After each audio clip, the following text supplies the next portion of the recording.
లభించడం అయితే జరిగింది. ఇది నిజంగా కొసమెరుపు. వీళ్ళు సొంతంగా నిర్ణయాలు తీసుకునే ఒక అధికారాన్ని హైకోర్టు వీళ్ళకిచ్చినప్పుడు వీళ్ళు దాన్ని దుర్వినియోగం అయితే చేశారనమాట.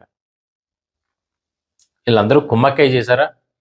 లేదంటే దీంట్లో ఎవరి హస్తం అయితే ప్రముఖంగా ఉందనేది నివేదిక ఇంకా తేలాల్సి ఉంది. దీనికి సిట్ అక్కడ ఉన్నటువంటి దేవస్వం బోర్డుకి 6 వారాల గడువునైతే ఇచ్చిందనమాట. సో ఈ 6 వారాల తర్వాత అక్కడ ఏం జరుగుతుంది అనేది మనం వేచి చూడాల్సి అయితే ఉంది.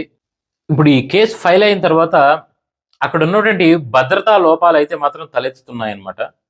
ప్రతి ఒక్కరూ చెప్తున్నది ఏంటంటే ఆయనకి సంబంధించినటువంటి ఆర్థికపరమైన భద్రతా వ్యవహారాలు ఎంత బలహీనంగా ఉన్నాయో అని చెప్పేసి అందరూ చర్చించుకుంటున్నారు.